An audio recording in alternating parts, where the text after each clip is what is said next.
রমজান মোমেন মুসলমানদের জন্য সিজন। কি সিজন?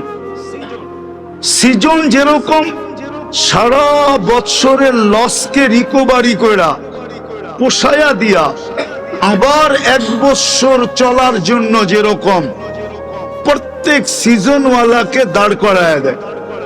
যেটা পিছনে লস হয়েছে ওটাও কাবার হবে, আবার সামনে সিজন পর্যন্ত বাঁচার জন্য কোমরে শক্তি যোগায় দেয়।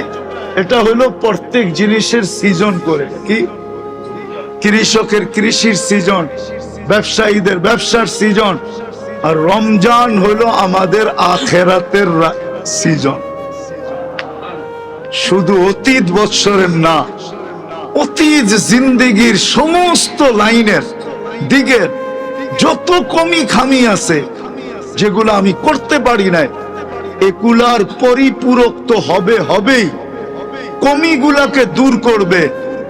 আর আমি যদি মরেও যাই রমজানের পরে, তো আমাকে একটা এত বড় জীবন দিয়া দিবে, এত বড় গাট্টি দিয়া দিবে, যা আমার বিশ্বাস রমজানের পরেও যদি মরে গেল তোকে আর কাঠগোড়ায় দাঁড়ানোর সুযোগ হবে না, কাঠগোড়ায় দাঁড়াইতে হবে না। কেননা এক রমজানের এক রাত্রই তো 83 বছর, 4 মাস। এক মাস তো হলো 5 বৎসর 11 মাস। তসবিহ তাহলিল এত হবে যে এখন যোগ করে দেখানোর আমার কাছে সুযোগ নেই। নফল ফরজের সমান, ফরজ 70 গুণ বাড়বে, প্রত্যেক জিনিসকে আল্লাহ 70 গুণ বাড়ায়া দিবে। তসবিহ তাহলিলকে আল্লাহ 1000 গুণ বাড়ায়া দেয় রমজান।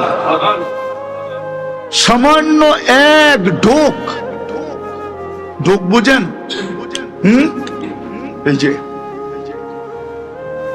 এক ঢোক পানির বিনিময়ে জান্নাত দেয়। যদি আপনি ডেলি কোন রোজাদারকে রোজা খোলায় দিলেন এক ঢোক পানি দিয়া, তো এটার বিনিময়ে গুনাহ মাফ হবে। ইতকু রাকাবাতিন, তার নিজের গর্দান জাহান্নাম থেকে মুক্তি হবে, রোজার পরিপূর্ণ সওয়াব পাবে। আর কি চান? এটা কালকের পরে শুরু হবে। এই জন্য পরিবেশটাকে এরকম তৈরি করেন এই রমজানে। এটা সহানুভূতির মাস, সবরের মাস বটে, কিন্তু সবচেয়ে বড় রমজানের ভিতরে সবচেয়ে বড় লক্ষ্যজনক জিনিস হলো, সবচেয়ে বড় লক্ষণীয় জিনিস হলো, সবচেয়ে বড় দামি জিনিস হলো মুসলমান একজন আরেকজনের উপরে সহানুভূতির বাঁধ খুইলা দিবে। যেমন পানি ধরা না রাখতে পারলে নিজের ইচ্ছায় দেওয়া বাঁধ কাইটা দেয়, কি যে না তাইলে নিজে নিজে ভাঙলে ক্ষতি আরো ব্যাপক হবে। ঠিক এই রমজান মাসে আমাদের উচিত একজন আরেকজনের জন্য সহানুভূতির বাঁধ খুইলা দেওয়া। যদি মুসলমান এরকম করলো, তাহলে এই যে বলে না দুর্বমূল্য সিন্ডিকেট, রব্বে কাবার কসম 2 দিনে দেখবেন সব মাটিতে শুয়ে পড়বে। যদি ধনীরা বা সমর্থবানরা যদি সহযোগিতা শুরু করে না, সহযোগিতা। আপনাদের এই মহল্লার নাম কি? হ্যাঁ, কি পাড়া? কতগুলা ফ্যামিলি? উদাহরণ ঠিক না? 400 ফ্যামিলির ভিতর থেকে 100 মানুষ তৈরি হোক, যে এই 400 ফ্যামিলির দৈনন্দিনের জিনিস যা দরকার হবে আমরা নিজেরা এটা কিনবো এবং প্রত্যেকের বাড়িতে পৌঁছাবো। যেই দামে কিনা ওই দামে বিক্রি করব। শুধু সহানুভূতিমূলক এই মাসে আমরা আল্লাহর কাছ থেকে জান্নাত চাই। বলেন দ্রব্যমূল্য আপনি করে পাইবো? হ্যাঁ, এই 400 ফ্যামিলিকে পাবে? হ্যাঁ, সবার জান্নাতে জান্নাত হইল, প্রয়োজন মিটলো। আপনারা যাদের কাছ থেকে খাইতেন, আনতেন, লইতেন, ওরা আপনা করে হারিকেন দিয়া টোকাইবো, ভাই রমজান মাস কইয়াছিলা কিছু নেওটাও নাই, তোমার বাড়ির ছাদে কি পড়ছে নাকি রাত্রে? সব প্রয়োজনের জিনিস। তো আপনি বলতে পারবেন হ ছাদে পড়ে নাই বটে, কিন্তু আমগো গেইটে পড়ছে। কেন আমার মহল্লার মানুষই দায়িত্ব নিছে যে আমরা কিনা আনবো, প্রত্যেক বাড়িতে বাড়িতে ডেলি যতটুক দরকার অতটুক দেবো। আমার এতটুক না যে আপনি যেই দামে কিনা ওই দামে বিক্রি পাইছেন দেখা নতুন ফ্রিজ কিনা আইনা সব বইরা রেখা দিচ্ছেন যে সারা বছর বয়া বয়া খাবো, এমন না। দেরি হয় না, সুবহানাল্লাহ বলতে দেরি। সৌরজগতের অর্ধেক জায়গা নেকি দিয়া পুরা হইতে দেরি হয় না। এই শব্দটা বুঝি আল্লাহ সবার মুখ দিয়া বাহির করে দিবে। আর সুবহানাল্লাহ তো হলো আল্লাহর প্রশংসার ভিতরে উচ্চাঙ্গের যতগুলা প্রশংসা আছে, আল্লাহর ব্যাপারে প্রশংসা করার ব্যাপারে উচ্চাঙ্গের যতগুলা প্রশংসা আছে, ওই প্রশংসার একটা হলো সুবহান আল্লাহ, আলহামদুলিল্লাহ। এটা হলো উচ্চাঙ্গের প্রশংসা। বরং ওলামারা আমার সাথ দিবে না, নাহলে তো আমি জাতিকে ফাটায় ফেলতাম, যুবকদেরকে পাগল বানায় দিতাম, এরা খালি খোঁচাইব দেখা। নাহলে সুবহানাল্লাহ বলতে দেরি। এরকমও ব্যক্তি আছে যখন সুবহানাল্লাহ মনের ভিতর থেকে বলে যে আল্লাহ তুমি পবিত্র, তা আল্লাহ বলে তুই আমাকে পবিত্র বললি, তুই অপবিত্র থাকস তো থাকস কি কইরা, তোর গুনাহ মাফ কইরা তোকে পবিত্র করলাম। ওই শব্দটা আপনার মুখ দিয়ে বেরিয়ে যাবে। এতই সস্তা মনে করছেন? এটা কি দুনিয়ার কোন শব্দ? হ্যাঁ, তাহলে তো আপনি বলবেনই, অসুবিধা নাই বললে। কেন আমি জানি সুবহানাল্লাহ কার মুখ দিয়ে বেরিয়ে, সুবহানাল্লাহর পক্ষ কে নিব এটা আমি জানি। আপনি বিরোধিতা করলে কিছু আসে যায় না, আপনার মুখ দিয়ে সুবহানাল্লাহ বাহির হবে না, আর হইলেও শুদ্ধ হবে না। অনেক সময় আমরা জানাজায় যাই তো অনেক ব্যক্তিত্বকে দেখি জানাজায় বক্তৃতা দেয় না, তো বক্তৃতার শুরুতে তো বলতে হয় অমুক মারা গেছে, ইন্না লিল্লাহি ওয়া ইন্না ইলাইহি রাজিউন। তো উনি যখন ইন্না লিল্লাহ পড়ে, তো ওনার ইন্না লিল্লাহ শুদ্ধতা দেখা আমাদেরকে আবার ইন্না লিল্লাহ ওইখানে দাঁড়ায় 100 বার পড়তে হয়, যে কি ইন্না লিল্লাহ পড়লো মনে হয় বুঝাইতে পারি না। এটা আবার অন্যদিকে চলে যাবে, আমার কথা হারায় যাবে। আমি যেটা বুঝাইতে চাইতেছি, সর্বক্ষেত্রে আমাদের দিন আর দিনদারি দরকার। যতদিন এই দুনিয়ায় থাকবো, কেননা এই দুনিয়াটা টিকা আছে শুধু দিন আর দিনদারির উপরে। এই দুনিয়াটা পরিবেশ নিয়ে টিকা নাই।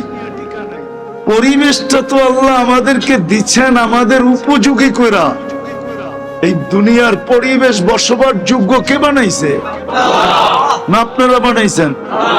হ্যাঁ, আটলান্টিক মনে হয় আমেরিকা খোদাই করছে, প্রশান্ত মনে হয় জাপানে বানাইছে, হ্যাঁ, ইন্ডিয়ান ওশন মনে হয় ইন্ডিয়ালারা বানাইছে, আরব সাগর মনে হয় আরবরা বানাইছে, কৃষ্ণ সাগর মনে হয় রাশিয়া বানাইছে, বঙ্গোপসাগর মনে হয় আমরা খোদাই করি, তো এই জমিন টমিন সব বড়াই করছি, বরাট করছি, ঠিক না?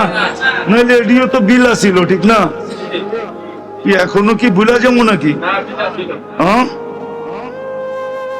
ল্যাংটাকালি থেকে তো ঢাকা শহরে ডাঙ্গুটি যখন থেকে খেলি, এর আগের থেকে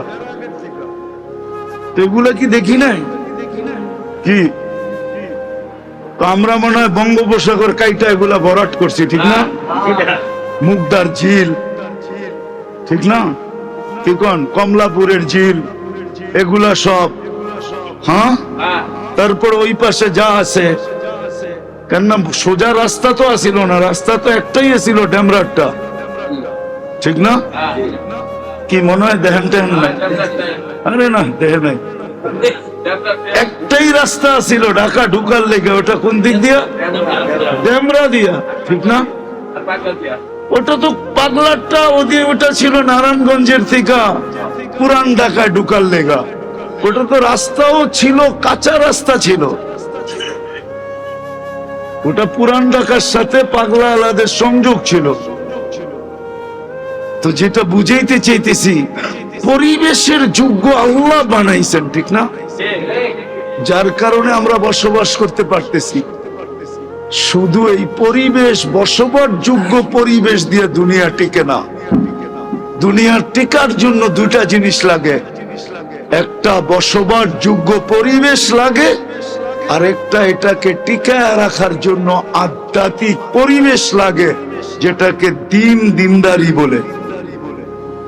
এই জন্য দুনিয়ার কোন জমিন আপনি আমাকে দেখাইতে পারবেন না যেখানে একজন মুসলমানও নাই। একজন না, নাই, আপনি দেখাইতে পারবেন না। আপনি বলবেন ইসরায়েল, ইসরায়েলের ভিতরে 750 মসজিদ আছে। কত? 5টা তাবলীগের বড় বড় মার্কাজ আছে। ইসরায়েলের ভিতরে কত মসজিদ? 750 মসজিদ। আমার কাছে পুরো ডাটা আছে। 4টা বড় বড় মার্কাজ আছে, তাবলীগের মার্কাজ। আপনি আমেরিকা বলবেন, আমেরিকা তো এখন মসজিদ ব্যাঙ্গের ছাতার মতো হইতেছে। প্রতি বছর 50-60টা মসজিদ বাড়ে, প্রতি বছর 20-25টা মাদ্রাসা বাড়তেছে। কানাডায়, আমি আপনাকে বলতেছি, আমি 2005-এ জাপানে গেছি, ওই সময় 65টা মসজিদ ছিল। 2015-তে গেছি, কয় বছর দূরত্ব? 10 বছর 165টা মসজিদ। 10 বছরে 100 মসজিদ বাড়ছে। জার্মানিতে 5,500 মসজিদ আছে। কত? আমার কাছে পুরো ডাটা আছে, আমি ঘুরা বলতেছি। তো টিকা থাকার জন্য আমাদের দুটা পরিবেশ লাগে, একটা হলো বসবাস যোগ্য পরিবেশ, যেটা আমরা আমাদের হাতে করে নিতেছি, আরেকটা আধ্যাত্মিক পরিবেশ লাগবে। চাই সেটা একজনের হোক, চাই সেটা এরকম। এই জন্যই বললাম যে দুনিয়ায় কোনো দেশ নাই যেখানে একজনও মুসলমান নাই। এটা আল্লাহর বন্টন, আল্লাহর সিস্টেম। আল্লাহ জানে, আল্লাহ জানে, আল্লাহ আল্লাহ জানে। আমরা তো উল্টা রিচার্জ করি, উল্টা। আমাদের রিচার্জ কি? আমাদের রিচার্জ কি? উল্টা, উল্টা। আর দুনিয়া অন্য দেশের রিচার্জ হইল সোজা, উল্টা না। জাপান রিচার্জ করছে, এত ভূমিকম্প কেন? জাপানে আগে খোলা আজান দেওয়া নিষেধ ছিল, এখন জাপানে লাউড স্পিকারে আজান দেওয়া ছেড়ে দিছে। ওরা দেখছে, ওরা রিচার্জ করে পাইছে যে আজান না হওয়ার কারণে ভূমিকম্পের মাত্রা বেড়ে গেছে। এখন আজান খোলা দেয়, ভূমিকম্পের মাত্রা জাপানে কমে গেছে। আগে আমেরিকা তো নিষেধ ছিল, এখন আমেরিকার অধিকাংশ স্টেট আজান দেওয়া, 5 ওয়াক্ত আজান দেওয়া বৈধ দিছে। কিন্তু মুসলমান 1 ওয়াক্ত দেয় না, 2 ওয়াক্ত দেয় না, ফজর দেয় না, এশা দেয় না, জোহর আসর মাগরিব দেয়, বাকি 2 ওয়াক্ত ভিতরে দেয়, ছোট করে, বাইরে না। এটা নিজেরা ইচ্ছা করে, কেননা ফজরে সবাই ঘুমে থাকে, কেউ যদি কমপ্লেইন করে তাহলে সমস্যা হবে। এশারের সময় দেয় না, কেননা ওরা 2 দিন ব্যতীত 5 দিন মাগরিবের পরেই ঘুমায় যায়, শুধু 2 দিন ছাড়া। কয় রাত্র ছাড়া? 2 রাত্র। একটা হলো শুক্রবারে দিন গিয়া রাত্র, শনিবার দিন ছুটি, এই রাত্র তাফালিং করে, যা খাওয়ানের খায়, যা ঘুরার ঘুরে, যা খেলার খেলে। আর শনিবারে দিন গিয়া রাত্র, রবিবারের দিন গিয়া রাত্র 7টায় ঘুমায় যাবে সন্ধ্যা হওয়ার সাথে সাথে, কেননা সোমবার দিন কাজে যেতে হবে। তো সপ্তাহে 5 দিন ওরা সন্ধ্যার পরে ঘুমায় যায়। এই জন্য মুসলমান এশারের পরে লাউড স্পিকারে আজান দেয়, কিন্তু বিলকুল ছোট আওয়াজে, আর বাকি 3 বেলা দেয় বড় আওয়াজে।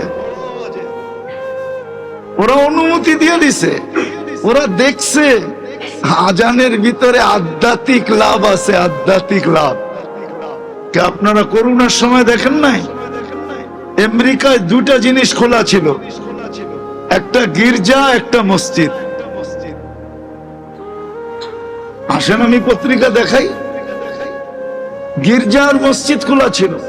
বলছে না, মসজিদও খোলা থাকবে, গির্জাও খোলা থাকবে, উপাসনালয় খোলা থাকবে, কিন্তু আমাগো দেশে কি হইছে?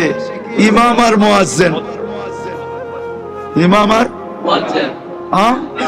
আরো দাঁড়াইব, একজন এই কোনায়, একজন ওই কোনায়, আরেকজন ওই কোনায়, আরেকজন ওই কোনায়, আরেকজন ছাদের ওই কোনায়, আরেকজন ওই কোনায়, ঠিক না? হ্যাঁ কি? আমি তো শাটডাউনের সময় আমেরিকা ছিলাম, আমি তো যতদিন ছিলাম একদিনও মাস্ক পরি নাই। বলে আপনারা ধরে নাই, ওই দেশের নিয়ম ছিল খাইতে থাকলে মাস্ক পরতে হবে না। আমি সারাদিন পান খাইতাম, বাহিরে গেলে তো আমার মুখে পান থাকতো, ঠিক না? কেউ ইশারা করলেও দেখা দিতাম খাইতেছি, ইটিং নো মাস্ক, খাইতে থাকলে মাস্ক পরতে হবে না। আমগো দেশে তো কতজনে মাস্ক ফাইরা পরে খাইতো, ঠিক না? তো যেটা বুঝাইতেছিলাম, আমরা উল্টাটা বুঝি, ওরা সোজাটা বুঝে। তো যেটা বুঝাইতেছিলাম শেষ জায়গায় চলে আসছি, কিন্তু যেটা বুঝাইতেছিলাম, আমাদের সবচেয়ে জরুরত হলো দিন আর দিনদারি। কেননা আল্লাহ সমস্ত ওয়াদা দিন আর দিনদারির সাথে। আমাদের সমস্ত প্রয়োজন মিটবে দিন আর দিনদারি দ্বারা, এছাড়া আপনি প্রয়োজন মিটাইতে পারবেন না। যদি পারতেন তাহলে নিজের পিস্তল নিজে মাথায় নিয়ে কেন গুলি করত? আপনি সব প্রয়োজন মিটাইতে পারবেন দিন দিনদারি ছাড়া। আর দিন দিনদারি যদি থাকে, আল্লাহর ওয়াদা তোমার সমস্ত প্রয়োজন আমরা মিটাবো, সব মিটবে, সব প্রয়োজন মিটাবে। নাইলে কোরআন বলতো না লাহুম রিজকুন কারীম, আমাদের দায়িত্বে মিটবে, সব প্রয়োজন মিটবে। এই জন্য মেরে দোস্ত বুঝেন দিন কতটুক দরকার। পরিবেশ যেরকম বসবাসের জন্য দরকার, এর চেয়ে কোটি গুণ দরকার আধ্যাত্মিক পরিবেশ, যেটাকে দিন বলে, দিনদারি বলে। এই জন্যই নবীরাও চেষ্টা করছেন, যতদিন ছিলেন জান তোর চেষ্টা করছেন। নাইলে আপনি মনে করেন আল্লাহর রসুল 9 কিলোমিটার দৌড়াইছেন, তয়েফ আলারা ওনাকে 9 কিলোমিটার পর্যন্ত দৌড়াইছে। 9 কিলোমিটার তয়েফ আলারা 6 মাইল, 9 কিলোমিটারের উপরে হয়, ওনাকে দৌড়াইছে। আর উনি ক্ষত অবস্থায় দৌড়াইছেন, শরীর দিয়ে রক্ত ঝরতেছে আর দৌড়াইতেছেন, আবার বৈশা পড়তেছেন, আবার উঠাইয়া দৌড়ানোর জন্য যুবকরা বাধ্য করতেছে, আবার দৌড় দিতেছেন। দিন এতটুক প্রয়োজন যদি না হইতো, শুধু পরিবেশই যদি যথেষ্ট হইতো, তাহলে নবীরা এত কোরবানি করতেন না, আল্লাহ করাইতেন না, আলেম ওলামারা আপনাদের পিছে এত পড়তেন না, হাত করি বেড়ি কোনোদিন পড়তেন না। আপনি ইতিহাস ঘাটেন না, আপনি জানেন না। আপনি তো মাত্র ফিলিস্তিন দেখতেছেন, দিল্লি 150 মানুষ, 300 মানুষ আপনি দেখতেছেন, এ তো সাধারণ মানুষ। এমনও দিন গেছে, এমনও দিন এমনও দিন গেছে, এমনও দিন গেছে, শত শত না হাজার হাজার আলেমকে এই ভারতবর্ষের জমিনে জব করা হয়েছে, আর প্রত্যেকের কল্লা এক একটা গাছের ভিতরে লটকানো হয়েছে। 15 থেকে 20 মাইল পর্যন্ত, 15 থেকে 20 মাইল পর্যন্ত এরকম লটকানো হয়েছে। তারপরে কেন ছাড়ে নাই? আজকেও কি আমাদেরকে টিটকারি কম করে নাকি মানুষ? না আঙ্গুল কম উঠায়? সুযোগ পাইলে তো রিক্সাওয়ালাও ইমাম সাহেবরে বলে, ঠিক না? দমকায়, ঠিক না? না দমকায় না কেন? উনি মুসল্লি না মহল্লার, ওনার তো অধিকার আছে ইমাম সাহেবকে দমকানো, ঠিক না? না অধিকার নেই? একদিকে দেখলে তো আছে, ঠিক না? উনি মহল্লার মুসল্লি, ইমাম সাহেব মসজিদের কর্মচারী, ঠিক না? তো কর্মচারী হিসাবে তো রিক্সাওয়ালা ইমাম সাহেবকে দমকাইতে পারে, ঠিক না? নাইলে দমকায় কেন? আপনি বলতেছেন না, কি রিক্সাওয়ালা কি ইমাম সাহেব দমকায় না? আবার দমকায় কি বলে? আপনি জানেন না আমি এই এলাকায় থাকি? আপনি জানেন না আমি আপনার মুসল্লি? কি যুবকরাও তো দমকায়, ঠিক না? না দমকায় না? তারপরে কেন সহ্য করে? এটাই বুঝাইতে চাইতেছিলাম যে শুধু পরিবেশ, বসবাসগত পরিবেশ হইলে আমরা বাস করতে পারবো না। বিশেষ করে মুসলমান যতক্ষণ পর্যন্ত আরেকটা পরিবেশ না হবে, সেটা হলো দ্বীনদারির পরিবেশ। আর দ্বীনদারির পরিবেশের জন্য আরো 2টা পরিবেশ জরুরি। ওই 2টা পরিবেশ যতক্ষণ পর্যন্ত না হবে, ততক্ষণ পর্যন্ত দ্বীনদারি পরিবেশ হবে না, না, না, না, না। আরো 2টা পরিবেশ লাগবে, আরো 2টা পরিবেশ। একটা হলো মসজিদ মাদ্রাসার পরিবেশ, মসজিদও থাকতে হবে, মাদ্রাসাও। যদি এটা জরুরি না হইতো, তাহলে আল্লাহ রসুল মসজিদে নববী বানায়া আসহাবে সুফার জায়গা কোনোদিন বানাইতেন না। উনি বলতেন আল্লাহর ঘর আল্লাহর ঘরই থাকবে, তোমরা যেখানে যাওয়ার ওইখানে যাও, আমার কাছ থেকে শিখতে হয় সময় সময় আইসো, ঠিক না? কিন্তু আসহাবে সুফা কোথায়? কোথায়? মসজিদে নববীর ভিতরে। আপনি খোঁজেন নাই দেখা নাই বলতেছেন, এখনো আছে। উমরাওয়ালারা গেলে, হাজিরা গেলে, এটা আল্লাহর রসুলের পায়ের দিকে এখনো ওই জায়গা চিহ্নিত আছে। হ্যাঁ, আপনাকে জায়গা বানায়া বইতেইব, নাইলে আপনি পাইবেন না। যে দেখবেন কেউ না কেউ বসেই আছে জায়গা নিয়ে, তাহলে আল্লাহর রসুল আসহাবে সুফার জায়গা বানাইতেন না। প্রথম পরিবেশ হলো মসজিদ মাদ্রাসার পরিবেশ, এটা লাগবে। শুধু বসবাসের পরিবেশ হইলে হবে না, বসবাসের পরিবেশ হইলে হবে না, রব্বে কাবার কসম হবে না। আপনি আমাকে বুঝাইতে হবে না, যুক্তি দিয়া না, তর্ক দিয়া না, কেন আমি তো ঘুরা দেখা আসছি, আমি ঘুরা দেখছি। মসজিদ মাদ্রাসার পরিবেশ লাগবে। আর একটা হলো আলেম ওলামা আল্লাহওয়ালাদের পরিবেশ লাগবে। যখন এই 2টা পরিবেশ হবে, তখন মানুষ ওইখানে দ্বীনের পরিবেশ দাঁড়াবে, ওইখানে দ্বীনের পরিবেশ দাঁড়াবে। আপনারা মনে হয় চিনেন কি চিনেন না জানি না, কামরাঙ্গীর চর চিনেন? হ্যাঁ, আদিকালে কেউ কামরাঙ্গীর চর দেখছেন?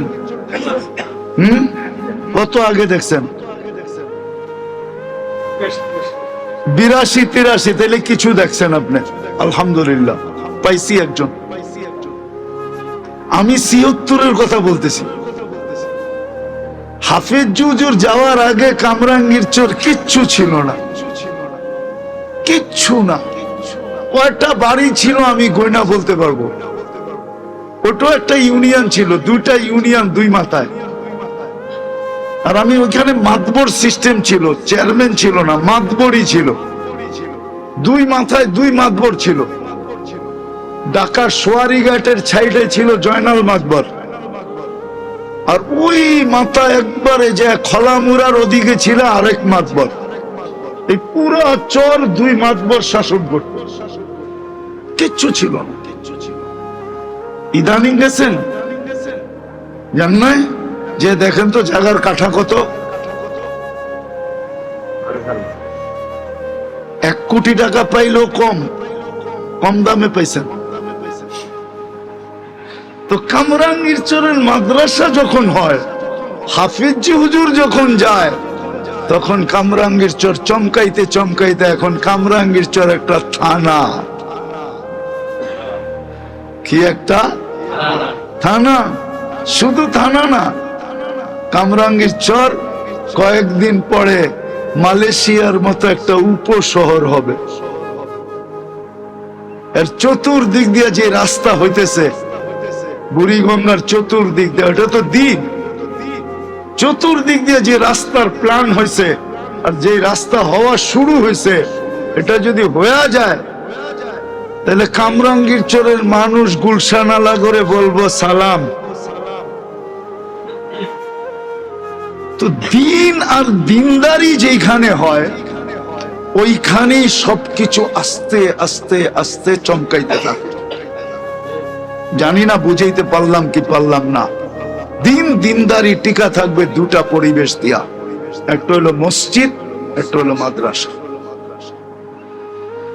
যেই এলাকার মসজিদ যত আবাদ হবে, যেই এলাকার মাদ্রাসাগুলার দিকে মানুষের যতটুকু মনের আন্তরিকতা হবে, ওই এলাকা যত নিম্নমানের হোক দুনিয়ার চোখে, ওই এলাকায় তত বেশি সুখ আর শান্তি হবে, তত বেশি সুখ আর শান্তি হবে। যে এলাকার মানুষ মসজিদের সাথে যত বেশি সম্পর্ক করবে আর মাদ্রাসার সাথে যত নিবেদিত হবে, আলেম ওলামাকে যত বেশি কদর করবে, যত বেশি কদর বোধেন সম্মান করবে, তত বেশি ওই এলাকার ভিতরে সুখ শান্তি থাকবে।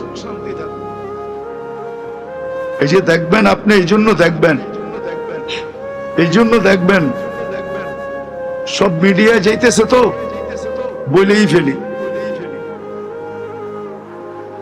উচ্চ উচ্চ এলাকায় সুখ শান্তি বেশি না আপনাকে বাড়ি ঘরে বেশি? কি না আস্তে আস্তে কইতেছে? আপনাকে বাড়ি ঘরে বেশি না, না উচ্চ উচ্চ জায়গায় বাড়ি সুখ শান্তি বেশি? ওইখানে বাড়িঘর উচ্চ, ফার্নিচার উচ্চ, সবকিছু উচ্চ মানের, খাওয়া পাক শাক সব উচ্চ মানের, কিন্তু সুখ শান্তি ওইখানে কম। সুখ শান্তি আপনাদের কাছে বেশি কেন? ওইখানে যাইয়েই এরকম একটা মক্তব খুলতে পারবে না, যাইয়েই একটা বাসা ভাড়া করে মক্তব খুলতে পারবে না। পারবে? গুলশান, বানানি, বাড়িধারা, ধানমন্ডি, মিন্টু রোড, ওরে বাবা রে, পারবে? হ্যাঁ, এই জন্য এখানে সুখ শান্তি কম।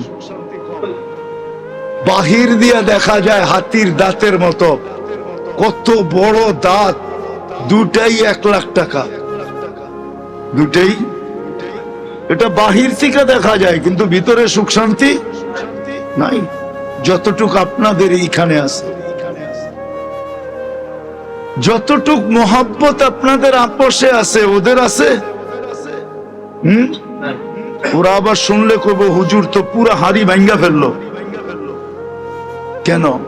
এইখানে একটা মক্তব সহজে করতে পারে। আর হইতেও আছে, ঠিক না? হ্যাঁ, হইতেছে। আর আপনারা আন্তরিক না? আন্তরিক না? ওরা আন্তরিক না। ওইখানে খুলতে গেলেই প্রথমেই খবর দিব, সাইনবোর্ড দেখতেছি, দেখেন আবার জঙ্গি সঙ্গী বানায় কিনা। অথচ একটাও নাই 8 বছরের বড়, ঠিক না?